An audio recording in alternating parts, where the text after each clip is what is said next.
tanda utama penyertaan Tuhan itu awan yang menutupi pada siang hari dan tampak seperti api pada malam hari.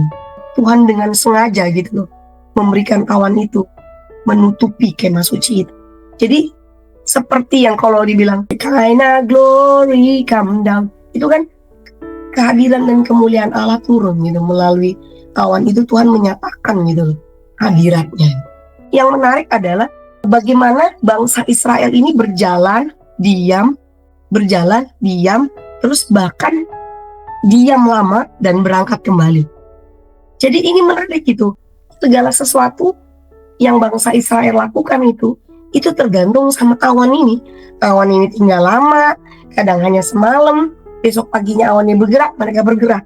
Kalau kadang diem sebulan, beberapa hari, mungkin nggak sih bertahun-tahun, mungkin aja. Terus umat Israel nggak pernah bergerak.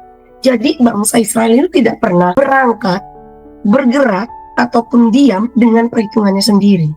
Saya mau relasikan tadi dengan si sulung itu ya, yang paling utama itu. Bukankah si sulung itu yang kasih tahu kita gitu? Si sulung yang punya otoritas, si sulung yang memberikan arahan, si sulung yang memberikan tuntunan. Ini yang memberkati saya gitu. Bukankah kalau kita berkata dia yang awal, ya harusnya yang seperti ini bukan? Kita harus tinggal dan awan itu harus meliputi kita. Dan kita harus berjalan sesuai seperti awan itu bergerak. Bukankah kalau kita bilang Tuhan yang awal, Tuhan itu harus tinggal di dalam kita. Tuhan yang meliputi kita. Tuhan yang menaungi kita. Kalau Tuhan suruh bergerak, kita bergerak. Tuhan suruh diam, kita diam. Tuhan suruh kita berjalan, kita berjalan. Terakhirnya firman Tuhan itu bilang di ayat 23, atas titah Tuhan. Orang percaya Kristus itu bukan saja mengakui dia yang paling utama, dia yang paling sulung, tapi juga harus melakukan dari segala aspek kehidupan kita.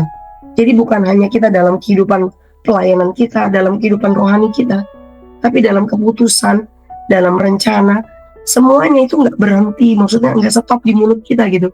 Tapi kita juga harus melakukan gitu.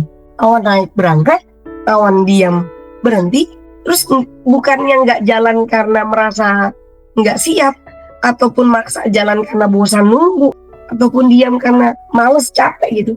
Tapi semua karena perintah Tuhan, karena titah Tuhan. Ini yang kita harus lakukan kalau kita mengakui bahwa dia yang awal, mengakui Tuhan sebagai yang utama gitu. Dia berdaulat ya atas hidup kita yang kemarin itu, waktu dan sejarah hidup kita ataupun masa depan kita. Itu kita menyerahkan kontrolnya itu sama Tuhan.